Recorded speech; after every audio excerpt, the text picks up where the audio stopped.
Hi, I'm Sandy, mother of three. I have an 18-year-old, 16, and a 6, turning 7. Sandy, what was one of your biggest struggles as a mother and woman? As a and woman, one of my biggest struggles was getting pregnant at 46. Because before this pregnancy, I had previously 3 consecutive miscarriages. And after that, we're done being pregnant, me and my husband. So we accepted that we'll just have 2 kids. And being pregnant 46 in this society is like out of this world. Even my mom says why I was pregnant at 46. And my biggest struggle was when I was 5 months pregnant. There was some abnormality in the blood result, and my doctor immediately told me to get an ultrasound, where we found out that we were having a boy.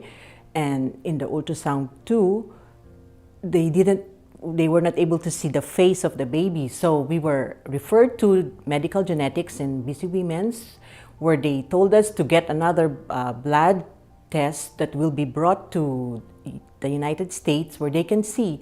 Because as of now, because of my ultrasound, they found out that my baby was 99.1% normal, but they wanted higher percentage. So 99.75%, they will find out if my baby is normal when we get the test in the States, which costs $500, which we did not accept. We declined. But before we left that office, the specialist spoke to us and said she can terminate that pregnancy right there and then. She will just give me a pill and the pregnancy will be terminated, because there's still that 0.9% chance that my baby is abnormal. How did that make you feel, and what did you do? My husband and I were just shocked. We looked at each other and we said, we will not terminate our baby, whether our baby is normal or not. So what did that tell you about the plight of women in Canada? Yeah, ever since I got pregnant, because my 2 early pregnancies were at 35, my 2 children. One I got pregnant at 35, the other's 37. Both pregnancies, and even the third, they want me to have amniocentesis. They wanted to find out if my baby was normal. But I also opted not to have amniocentesis. So for the 3 kids, I didn't have. And even this one, that they found out some abnormalities, like for them, every child should be perfect. And they always give you that option to terminate. Wow. So how was the rest of your pregnancy after that decision? Oh, my pregnancy was all healthy, and my baby came out. He was so healthy. He was a beautiful baby. But the challenges came again a few days after we were discharged, because he had some difficulty thriving. He was not feeding properly. He was always sleeping.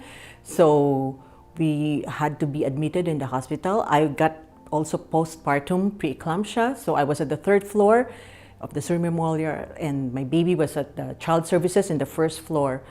And it was tough for us as a family. My children are at home. So we had help from the church. We had help from Pete's relatives in the States. And a lot of people in the church were praying for us.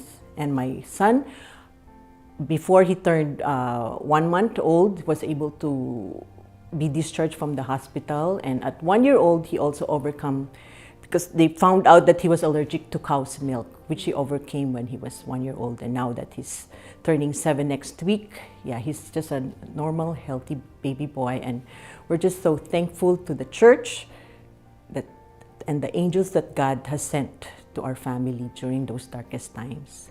What thoughts go through your head as you think back on that season of your life?